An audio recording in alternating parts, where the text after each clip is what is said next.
अगला 20 तारीख को सारण में चुनाव होने जा रहा है और पूरे देश में जो माहौल है, देश की जनता, खासतौर की बिहार की जनता सवाल पूछ रही है कि 10 साल में बिहार के लिए क्या किया गया। प्रचंड बहुमत बिहार के लोगों ने 40 में से 39 सीटें भाजपा को देने का काम किया गया और प्रधानमंत्री जी ने कई एक वादे बिहार के लिए किया। हम तो उनका टेप रिकॉर्डर भी लेकर साथ में चलते हैं। जो वादे उन्होंने किए थे उसमें सबसे पहला किया गया था, बिहार को स्पेशल स्टेटस देंगे, स्पेशल पैकेज देंगे, स्पेशल अटेंशन देंगे, बंद चीनी मिल को जो है वो चालू कराएंगे। कई एक वादे जो है उन्होंने कहा देश भर में कि 2 करोड़ नौजवानों को नौकरी, किसानों का आय दुगुना करेंगे, सब पक्का मकान बना देंगे, काला धन लेके आएंगे। एक भी वादा जो है प्रधानमंत्री जी का पूरा नहीं हुआ। 10 साल प्रधानमंत्री रहे और 14 में भी लगभग 31 सांसद दिया बिहार के लोगों ने, 19 में 39 सांसद दिया। लेकिन आप देखिएगा प्रधानमंत्री जी बिहार भी आए, 8-9 बार आ चुके प्रधानमंत्री जी, रात्रि विश्राम भी किया, रोड शो भी किया, जो प्रचार में जो कर सकते थे सब कुछ किया। कई बार भाषण उन्होंने दिया, हम लोगों ने सुना, लेकिन भाषण में 10 साल का हिसाब कि बिहार के लिए उन्होंने क्या किया ये कहीं नहीं था। और हम लोग बड़ी उम्मीद लगा के बैठे थे कि अगले 5 साल अगर जीतते हैं तो बिहार की जनता जानना चाहती कि अगले 5 साल में क्या करेंगे। लेकिन कोई मुद्दे की बात प्रधानमंत्री जी ने नहीं की। पढ़ाई, दवाई, कमाई, सच्चाई, नौकरी, रोजगार, पलायन, बिहार में निवेश, किसानों का मुद्दा, ये जो है असल मुद्दे हैं।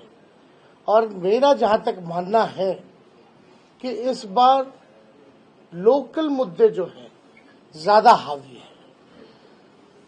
आज जनता जो है अपने चुने हुए सांसदों से पूछ रही है कि आपने मेरे लिए क्या किया, सारण के लिए क्या किया, उनके गांव, उनके पंचायत के लिए क्या किया। तो लोगों को जवाब देना मुश्किल हो रहा है। और खास तौर पे यहाँ के जो सांसद हैं, केंद्र में मंत्री भी रहे हैं, हटा भी दिया गया, कारण पता नहीं किस वजह से हटाया गया। लेकिन लोग अब हिसाब मांग रहे हैं कि आपने सारण के लिए क्या किया। 10 साल आपको मौका मिला, 10 साल में आपने सारण के नागरिकों के जीवन में क्या परिवर्तन लाया जो पहले नहीं था। और वो तो खुद ही आजकल मान रहे हैं कि हमको जो है, हम नहीं लड़ रहे हैं, मोदी जी लड़ रहे हैं। यानी खुद को ही जो है असफल घोषित कर दी कि हम असफल सांसद हैं, आप तो भाई मोदी जी को देख के वोट दीजिए।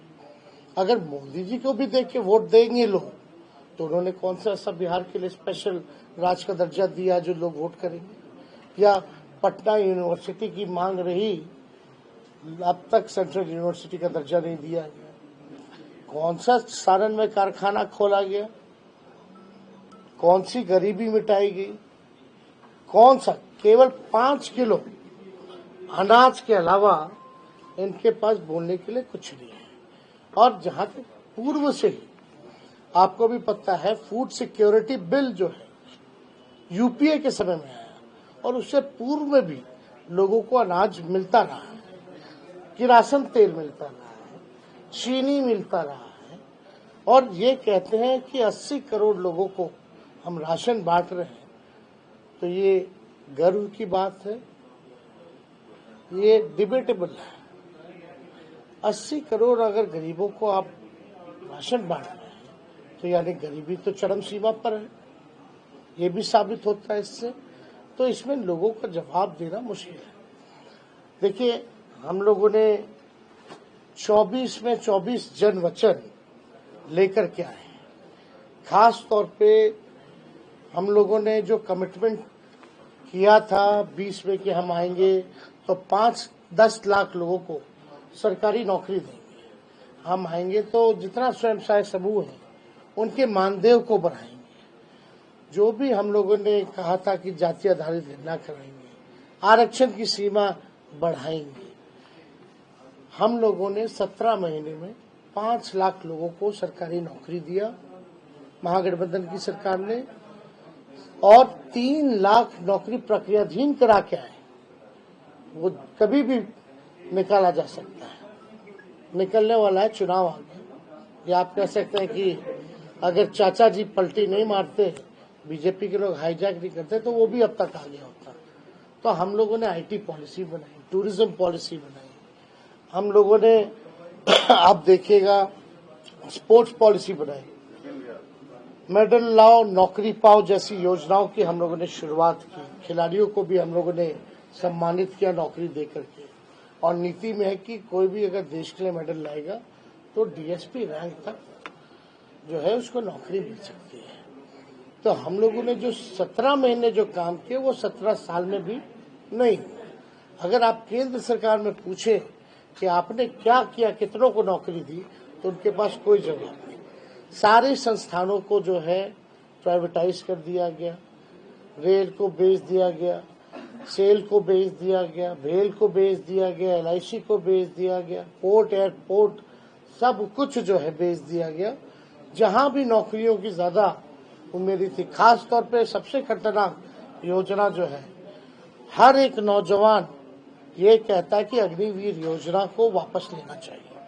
हम लोगों ने पहले भी विरोध किया था और अभी भी हम लोगों ने 24 जनवचन में कि अग्निवीर योजना को हम लोग खत्म करेंगे। जैसे पहले बहाली होती थी उसी हिसाब का बहाली हम लोग करेंगे। 1 करोड़ नौजवानों को सरकारी नौकरी पूरे देश भर में हम लोग देंगे। अपनी गरीब परिवार की जो बहनें हैं उनको हर साल एक बार 1 लाख रुपया का सहयोग, यानी हर महीने 8,333 रुपए उन गरीब परिवार की बहनों को। गैस सिलेंडर जो महंगाई सिलेंडर है, लेकिन लोग हिम्मत नहीं कर पाता गरीब परिवार का लोग कि उसमें गैस भरा पाए, तो जो 1200 हो गया है उसको हम लोग 500 लाएंगे। और बिहार में सबसे महंगा बिजली दर है पूरे देश में, तो हम लोग यहाँ 200 यूनिट फ्री में लोगों को बिजली उपलब्ध कराएंगे। और भी ऐसे कई योजनाएं हैं, जैसे ओल्ड पेंशन जो नियम है उसको हम लोग जो है लागू कराने का काम करेंगे। अनाज की जहां तक बात है, अब तो आधिकारिक रूप से मल्लिकार्जुन खड़गे जी ने बोल दिया है, हम लोग पहले से बोलते रहे कि 5 किलो की जगह 10 किलो अनाज हम लोग उपलब्ध लोगों को कराएंगे।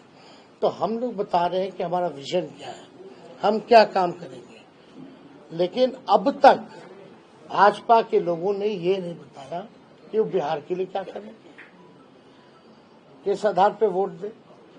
और जहां तक बात है पूर्व में जो काम किया गया, इन 17 महीने में अगर हमने जो छपरा के लिए काम किया, जितना बाईपास परसा अमनौर जो पास हुआ, मढ़ौरा या रिविलगंज से आपका छपरा ही निकालना था, लेकिन जो हम उसको एक्सटेंड करके डोरीगंज तक लेके गए वो हो गया।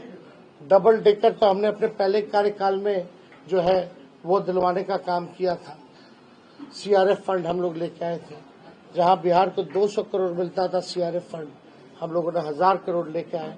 नितिन गडकरी जी से हम लोग मिले, हमारे संबंध अच्छे थे, हम काम की बात करते थे और काम हम लोगों ने कराया। तो आप देखिएगा लालू जी ने मढ़ौरा में, परसा में रेलवे कारखाने दिए, विश्वविद्यालय की स्थापना कराई, अनेकों उदाहरण है जो हम लोगों ने काम किया है। लेकिन एक बड़ा काम अगर मोदी जी द्वारा या यहाँ के सांसद द्वारा अगर किया गया हो तो कहीं कुछ वैसा बड़ा काम नहीं आता। फंड के अलावा तो फंड तो सबका होता है, अब उसमें अलग बात है कितना कर सकता है कोई भी फंड में। लेकिन ये तो मंत्री भी रहे हैं, 10 साल से है, वरिष्ठ नेता रहे हैं, लगातार यहाँ चुनाव लड़ते रहे हैं। तो हमको जहाँ तक लगता है कि अब सारण की जनता को पूरा मन बना लिया कि सारण में इस बार परिवर्तन होगा और इस बार मेरी जो बहन जो चुनाव लड़ रही है रोहिणी आचार्य, वो भारी मतों से सारण लोकसभा से चुनाव जीतेगी। और कोई सवाल है तो आप पूछिए। थोड़ा ऑर्डर में रखिए। आपने बोला कि ये तमाम योजनाएं हमने लाई है। राजीव प्रताप रूढ़ी से कल हमारी बात हुई, मैंने उनको बोला, आपने परसों सभा में ये कहा था कि अमनौर का बाईपास डबल डेकर करेगी, तो तमाम मेरी योजना। आरसीडी का विभाग कौन है? वो मंत्री थे क्या? क्या गजब बात है भाई। हम फाइल दिखाएं, उनका साइन है कि मेरा साइन है? उन्होंने रिव्यू मीटिंग किया, आप मेरे ट्विटर हैंडल पे गई, उसमें मिलेगा आपको समीक्षा करते हुए उस रोडों का। अगर नहीं है तो हम उपलब्ध करा देंगे।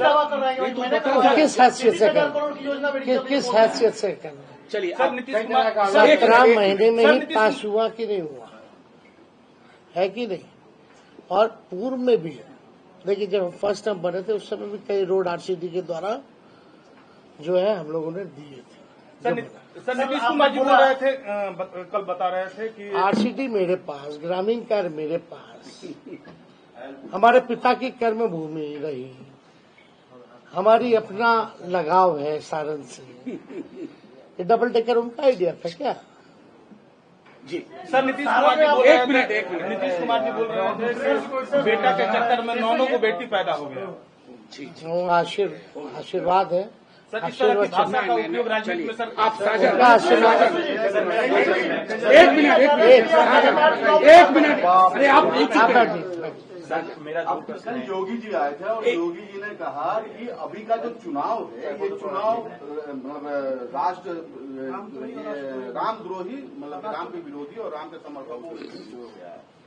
मुद्दा धर्म से जुड़ा ही चुनाव मुद्दा नहीं है। ये हमारे घर में भी मंदिर है और राम सबके है, लेकिन एक बात को समझना पड़ेगा, हम देश के सांसद को चुन रहे हैं। लोग चाहते हैं बेहतर अस्पताल बने, लोगों को नौकरी मिले, महंगाई कम हो, उनके क्षेत्र में कारखाने लगे, अच्छी शिक्षा मिले, बेरोजगारी और पलायन से मुक्ति पाए, गरीबी से मुक्ति पाए। इस दिशा में श्रद्धा तो अपनी जगह है। तो इसमें कोई सर्टिफिकेट कोई अगर बांटने वाला है तो क्या वो ऑथराइज्ड है क्या सर्टिफिकेट बांटने वाले?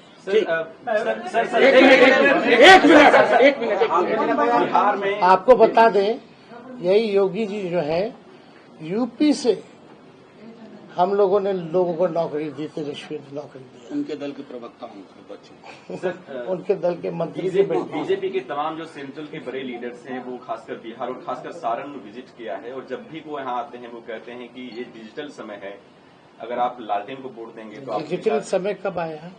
किसने लाया? आईटी की शुरुआत किसने की? 90 के दौर से शुरू हो गया था। मोबाइल फोन तो तभी आया। मोबाइल फोन को बीजेपी लेके आई है क्या? इंटरनेट कौन लेके आया? बताओ ना। अगर यही नहीं होता तो चीजें और डिजिटल कैसे होती?